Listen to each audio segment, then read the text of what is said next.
ಆತ್ಮೀಯ ಸ್ನೇಹಿತರೆಲ್ಲರಿಗೂ first KPSC YouTube ಚಾನಲ್ಗೆ ಸುಸ್ವಾಗತ. ಸ್ನೇಹಿತರೆ, ಇಂದಿನ ಈ ವಿಡಿಯೋದಲ್ಲಿ ಪ್ರಮುಖವಾಗಿರ್ತಕ್ಕಂಥ ವಿವಿಧೋದ್ದೇಶ ಪ್ರಾಥಮಿಕ ಗ್ರಾಮೀಣ ಕೃಷಿ ಸಹಕಾರ ಸಂಘದಲ್ಲಿ ಹುದ್ದೆಗಳನ್ನು ಬಿಟ್ಟಿದ್ದಾರೆ. ಸೊ ಯಾವೆಲ್ಲ ಹುದ್ದೆಗಳು ಬಿಟ್ಟಿದ್ದಾರೆ, ಅದರ ಅರ್ಹತೆ ಏನು, ಯಾವ ರೀತಿಯಲ್ಲಿ ಅರ್ಜಿಯನ್ನು ಸಲ್ಲಿಸಬೇಕು, ಸೊ ಇದು ಸರ್ಕಾರಿ ನೌಕರಿನ ಅಥವಾ ಅರೆ ಸರ್ಕಾರಿ ನೌಕರಿನ ಅಥವಾ ಪ್ರೈವೇಟ್ ಸೆಕ್ಟ್ರಾ ಅಂತ ಸಂಪೂರ್ಣವಾದ ಮಾಹಿತಿಯನ್ನು ಈ ವಿಡಿಯೋದಲ್ಲಿ ತಮ್ಮೆಲ್ಲರಿಗೂ ತಿಳಿಸ್ಕೊಡ್ತೀನಿ. ಸ್ನೇಹಿತರೆ ನೋಡಿ, ಇಲ್ಲಿ ವಿಜಯನಗರ ಜಿಲ್ಲೆ ಕೂಡ್ಲಿಗಿ ತಾಲೂಕು ಹೊಸಹಳ್ಳಿ ಗ್ರಾಮದಲ್ಲಿ ವಿವಿಧೋದ್ದೇಶ ಪ್ರಾಥಮಿಕ ಗ್ರಾಮೀಣ ಕೃಷಿ ಸಹಕಾರ ಸಂಘ ಅಂತ ಒಂದು ಸಂಘದಲ್ಲಿ 3 ಗುಮಾಸ್ತ ಹುದ್ದೆಗಳು, 1 ಜವಾನ ಹುದ್ದೆಗೆ ಸಂಬಂಧಿಸಿದಂತೆ ಅರ್ಜಿಯನ್ನು ಆಹ್ವಾನಿಸಿರ್ತಕ್ಕಂಥದ್ದು. ಸೊ ಈ ನೋಟಿಫಿಕೇಷನ್ ಆಗಿರ್ತಕ್ಕಂಥ ಒಂದು ದಿನಾಂಕ ಏನಿದೆಯಪ್ಪ ಅಂತ ಹೇಳಿದರೆ 3/1/2026 ಈ ನೋಟಿಫಿಕೇಷನ್ಸ್ ಆಗಿದೆ. ಇಲ್ಲಿ ಕೊಟ್ಟಿದ್ದಾರೆ ನೋಡಿ ಸ್ನೇಹಿತರೆ, ವಿವಿಧೋದ್ದೇಶ ಪ್ರಾಥಮಿಕ ಗ್ರಾಮೀಣ ಕೃಷಿ ಸಹಕಾರ ಸಂಘ ಹೊಸಹಳ್ಳಿ ಕೂಡ್ಲಿಗಿ ತಾಲೂಕು ವಿಜಯನಗರ ಜಿಲ್ಲೆ. ಇಲ್ಲಿ ಖಾಲಿ ಇರತಕ್ಕಂಥ ಹುದ್ದೆಗಳಿಗೆ ಅರ್ಹ ಅಭ್ಯರ್ಥಿಗಳಿಂದ ಅರ್ಜಿಯನ್ನು ಆಹ್ವಾನಿಸಿರ್ತಕ್ಕಂಥದ್ದು.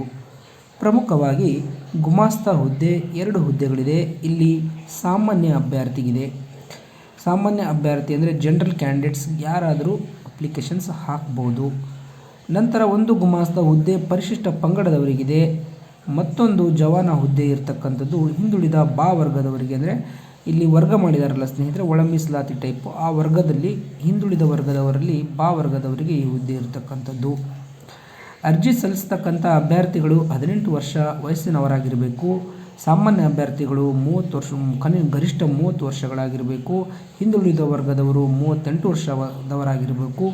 ಪರಿಶಿಷ್ಟ ಪಂಗಡದ ಅಭ್ಯರ್ಥಿಗಳು 40 ವರ್ಷವನ್ನು ಮೀರಿರಬಾರದು.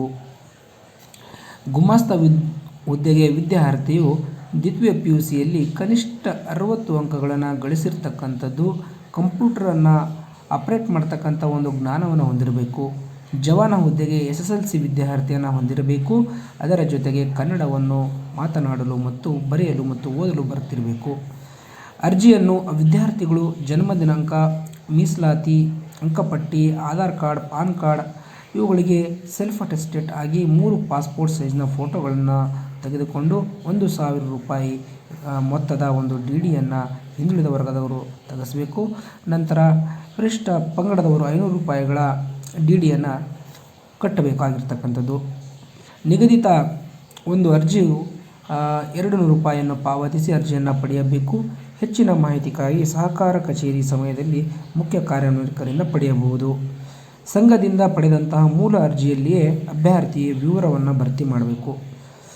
ಅರ್ಜಿಯಲ್ಲಿ ಸಲ್ಲಿಸುವ ಕೊನೆಯ ದಿನಾಂಕ 27/1/2026 4 ಗಂಟೆಗೆ ಅಂಥೇಳಿ ಕೊಟ್ಟಿದ್ದಾರೆ ಸ್ನೇಹಿತರೆ. ಸೊ ಸ್ನೇಹಿತರೆ, ಇದು ಖಂಡಿತವಾಗಲೂ ಒಂದು ಸಹಕಾರ ಇಲಾಖೆಯ ಒಂದು ಅಂಡರಲ್ಲಿ ಬರ್ತಕ್ಕಂಥ ಒಂದು ಸಂಘ ಆಗಿದೆ.